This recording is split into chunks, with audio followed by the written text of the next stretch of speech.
How many of you think that cybersecurity is just about hacking or defending? Blue versus red team, offensive versus defensive team. Well, there's a third side of cybersecurity which is often overlooked. And guess what? Without it, even the best defenses can fall apart. It's called GRC, Governance, Risk and Compliance. Hi everyone, I'm Akansha. I am a cybersecurity mentor and professional. And in this video, I am going to break down the roadmap to GRC, what it is, why it matters, and how can you build a successful career in it. So, GRC stands for Governance, Risk and Compliance. It's a structured way of aligning IT and business strategies with regulations, policies, and risk management. GRC is not just a tool or a single job title.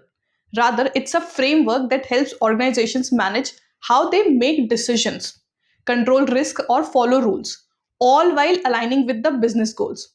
So, in simple words, a GRC program protects company from legal trouble, fines, reputation damage, and even operational failures. So now, before moving ahead, let me walk you through some of the unspoken truths about GRC. Number one, GRC is a translator. Between tech and business, if you have ever felt that security teams speak one language and business leaders speak another, GRC is the translator. GRC professionals align technical risk with business impacts.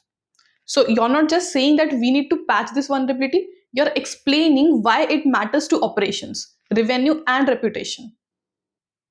Number two, GRC sees the whole picture. Unlike red learners or blue teamers who might focus on specific threats or incidents, GRC folks sees the entire chessboard. Where data flows, where third party risks hide, where internal policies fail, where compliance is fragile. Number three, GRC is about people and culture. Good GRC is 80% about human behavior. The best policy means nothing if people don't follow them.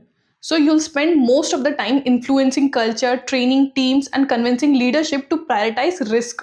You're not just enforcing rules, you're changing how people think about security. Number four, GRC is not a child's play. Some people think that GRC is soft, but until you realize it has the power to stop product launches, halt vendor deals, or even trigger internal investigation.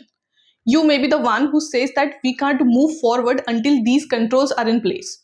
And that takes guts and team's respect. In short, if cybersecurity is a war, GRC is a strategy room where long term decisions are made. It's not loud, it's not flashy, but without it, everything else eventually falls apart. Now, the important question, how do you get into GRC? So, let me walk you through it step by step. Step 1, understand the basics. Learn about common regulations and framework like ISO 27001, NIST, PCI DSS, HIPAA, and GDPR. Step 2, build relevant skills.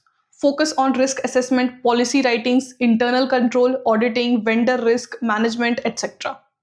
And even soft skills like communication and attention to detail are huge in GRC. Step 3, familiarize yourself with GRC platforms like ServiceNow, GRC, RSA, Archer, LogicGate, OneTrust, etc. These are the common tools which are used in enterprise level. Step 4, get hands-on experience. Look for roles like compliance analyst, risk analyst, IT auditor, GRC associate, or consultant. Even internship in risk or compliance department are a great start. Step 5, earn some relevant certification. It will help you level up for the role.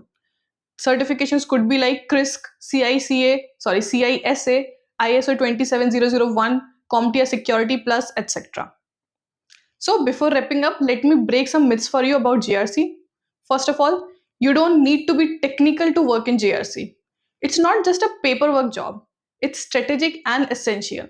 GRC is not boring. So if you want a role with real impact, GRC could be your path. It's growing fast, pays well, and it's open to both tech and non-technical backgrounds. So that's it for today's video. Hope you found it helpful. Keep learning, keep progressing. All the best.